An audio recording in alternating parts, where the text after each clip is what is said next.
What's up, guys? It's your boy Darkskin, and today we are going to be doing a best units to get cosmetics for type of video, I guess. I'm not sure. Anyways, so if you guys don't know, well, there's no way you don't know, because like if you play the game, you should know. Obviously units have cosmetics in this game. So with that being the case, it begs the question, who should I prioritize as far as getting cosmetics?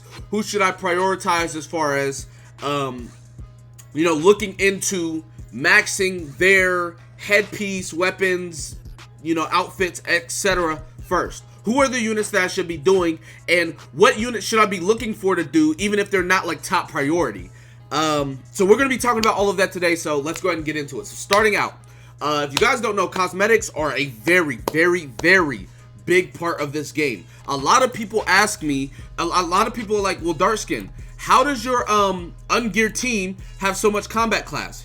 How does your ungeared team have this? My ungeared team doesn't have that much combat class. Like right now, this team right here, ungeared, is 118,000 combat class. Now granted, I do have max dupes into these units, but that is not the only thing, right?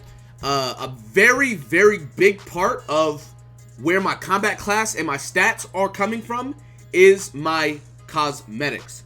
So what we're gonna do now, just to show you guys, right?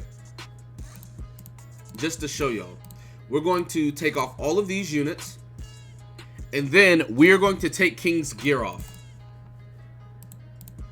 All right. So let's take King's gear off. These are King's stats right now with cosmetics. Now, if we were to take all his cosmetics off, you guys are going to see exactly what I'm talking about.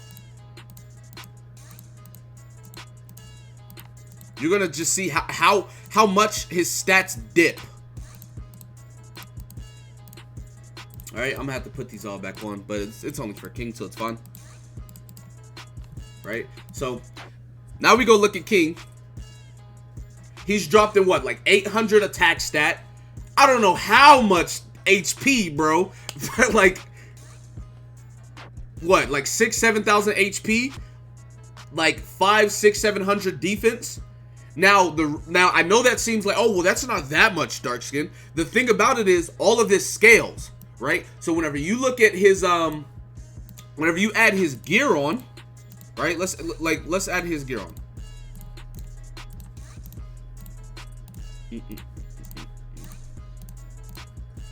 You see how all these gears have percents, right? All these percents also scale with the outfits or the headpiece, the weapon. All of those scale with those. So if you have no cosmetics on him, his stats are going to be way lower. Look at his stats. 130,000 HP. Now I'm not going to go through all of the I'm not going to go through all of them, but I'm about to put these headpieces back on. Watch this. All right? He had 130,000 HP. And now, he went from 130,000 to 141,000. So he has got 11,000 HP off of cosmetics alone. Keep in mind, the headpieces only give you 1,400, right? It gives you 1,400 HP. Well, 1,410, but I mean, not that big of a difference. So 1,410 times 5 is 7,050. So why did I get 11,000 HP? That's because, like I said, it scales with the gear, etc. So not only that, then you factor in your support, right? My DN has UR gear. You factor in your support. Now I'm at 160,000 HP. So you guys definitely want to make sure that you are gearing the right units. And well, make sure you're giving the right units cosmetics, not gearing necessarily. This is not what we're talking about. So he just went down in 11,000. So it's the same number. That's a big difference once you get to the late game numbers. So going over the best units to get cosmetics for and everything like that. Number one, well, the first couple of best units would be King, Gother, Merlin. And the reason why I say this is because all of these units have 3 different characters to get cosmetics for. A lot of people ask, hey Darkskin, is it worth to get Red Merlin to UR for Green Merlin? Is it worth it to get Blue Merlin to UR for Green Merlin? The answer is yes. If we go look at Merlin, Green Merlin, and we go look at our UR outfits, I have 5 right here, 6, 7, 8. Now, out of 8, 1, 2, 3, 4, and 5 are all free. This is Final Boss. This is the 100-day outfit, which is free. This is Blue Merlin's UR outfit. This is Red Merlin's UR outfit. And this is Green Merlin's UR outfit. So, on that alone, you already have 5 outfits for her. You already have 5 that are just completely free. Now, granted, I paid for these 2, but you don't have to have these. Moving on. So, Merlin has very accessible outfits, so to speak. On top of, she's used throughout the rest of the game, right? Even on JP, she's still used. She's one of the best units to get outfits for. Whether it's, you know, the weapon, cosmetic, all of that. You want to get all of that for Merlin. She's a very good pick. Gother. Gother is a really good one as well. Gother also has 3 units he can get outfits from. This is obviously Red Gother. This is Blue Gother, I think. This one's free. These 2 are paid. And if you scroll over, this one's Green Gother. And then this one is Final Boss Gother. Now, I know a lot of you guys are going to be like, well, Darkskin, how do I get the headpieces and the weapons? Well, outside of buying the headpiece and the weapons, each of these characters also have affinity rewards. Now, with the affinity rewards, you can get outfits, weapons, headpieces. You can get all of those things. Let's go ahead and find... Where's Gother? Gother's right here. What does he get for... He gets a headpiece. So that's a free headpiece for Gother. So even though you may not have 5 headpieces or whatever the case may be, you get 5 outfits. Then you can eventually get 5 weapons, 5 cosmetics from whatever the case may be. Affinity is a very, very good option for that. King is also a very good one for the same exact reason. There's 3 kings in the game: Green King, Red King, Blue King. I'm talking about the skinny ones. They all give cosmetics. Easy access to a lot of the stuff in the game. I know it's over now, but even the summer outfits, right? Those were free weapons, free UR weapons for anybody. The 100-day outfits were free headpieces and outfits for everybody. So, well, for all of the sins, not everybody, but for the sins. So the sins generally are good units to invest in as far as cosmetics. Mainly King, Gother, Merlin. Not so much Meliodas because he has multiple different forms.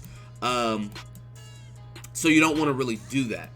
Those 3 are going to be the main ones. Now after that, obviously you want to invest in main units. And what I mean by main units is, like I said, the best 3 are Merlin, Gother, and King. But if you use certain units a lot, you definitely want to invest in them. And what I mean by that is, like Blue Demon Meliodas. Blue Demon Meliodas, I know a lot of you guys run Pin Team. I know a lot of you guys like Red Demon Meliodas or Meliodas as a character. He is a good unit to invest in for cosmetics. Obviously, you get 4 free cosmetics from him. You get these 2, which are, this is Red Demon Meliodas, this is Blue. You get the SSR one, you get the SSR one. These 2 are paid, but Final Boss Meliodas is for Demon Meliodas. So that's going to be a 5th UR one whenever that comes out. Boom. So you can easily have 5 based off of that. You'll have 1, 2, 3, 4, and then Final Boss one will be the 5th one. Those are all completely free. I know not most of his weapons are free, but you heavily want to invest in Meliodas weapons. He is obviously a primary damage dealer, so you do want to invest in those. And then obviously headpieces as you see fit. Same thing with Escanor. Escanor is always a primary damage dealer. You definitely want to focus on his weapons. You get Rita for free, but right here, this one's free. This one's free. This one is always available, and you can't get these 3 right now. But Escanor is always a good option. He's just used in pretty much everything. Always a good choice. Now, talking about characters that are not necessarily most important, but are really good options depending, would be like Valenti. I use Valenti everywhere. I use her in Red Demon, Gray Demon, Crimson Demon, PvP, Farm Team, all of that. So getting cosmetics for her is a really good option for me. If you use her as much as I do, it's a really good option. I know a lot of people use Lilia. If you use Lilia quite a lot, getting all of her cosmetics, or as many as possible, is a very, very good option. Same thing, and like, now, I need to preface this. You need to be smart. And what I mean by be smart, just because you use Death Pierce in the 4th slot a lot, does not mean he needs cosmetics. We get it. Death Pierce is a good 4th slot unit. A lot of people use him in the 4th slot. You do not need cosmetics for Death Pierce. He's a 4th slot unit, right? That's completely different as to what I'm talking about. Same thing goes for pretty much anybody that's used in a 4th slot. Be very wary of who you are getting cosmetics for, because you do not want to get cosmetics for the wrong type of person. You don't want to get max cosmetics for just anybody and end up regretting it. So definitely make sure you're being smart with who you get cosmetics for. There are a lot of units in this game that have duplicates. So with that being the case, a lot of units can share cosmetics, and that way you don't have to spend gems or money for a lot of the cosmetics. Jericho being one of those options. This is her paid like Holy Knight outfit, but this outfit's free. This outfit's free. This outfit's free. Because this is like blue Jericho, this is like red Jericho, this is like green Jericho. So Jericho off rip has multiple outfits that can be used. Moving on, you can easily get the affinity rewards, which will give weapons and headpieces and stuff like that as well. And so since you have more of the character, you have multiple options. But this is just a general video I want to tell you guys about cosmetics. I know there's a lot of newer players. A lot of people are asking me about what should they do. We don't really have any cosmetics in the shop right now, as far as like the Gother shop, right? Like we have the, you know, Attack on Titan collab. So we don't really have any cosmetics in the shop right now that are super worth. But as far as King, Gother, Merlin, those are your primary units that you want to be getting outfits for. After that, it dwindles down to what you need. And what I mean by that is, say you run mono red. You obviously want to get outfits for Escanor, Arthur, Gother, etc. I have max cosmetics for Arthur because he is my Merlin link. On top of, he's used as, you know, for in mono red, and he's used in Crimson Demon, etc. So that's why I have max cosmetics for him. So if your main team's mono red, you obviously want cosmetics. Getting it for Arthur is really good because he is Merlin's association. So it's simple things like that. Not to mention, Arthur has 2 units, so it's a lot easier to get with 2 affinities, etc. So I mean, obviously, just play the game smart. You should be fine. If they have multiples of the unit, it's a lot easier, so definitely check that out. I've always talked about my DN having max cosmetics because, look, this one's free, that one's free, that one's free, and then I bought that one, right? Same thing with a lot of these headpieces, it's just affinity and whatnot. So anyways, that's going to be it for this video. Be sure to give it a like, subscribe to the channel if you're new, comment down below, tell me what you guys think in the comment section. With that being said, I will see you guys next time. Peace.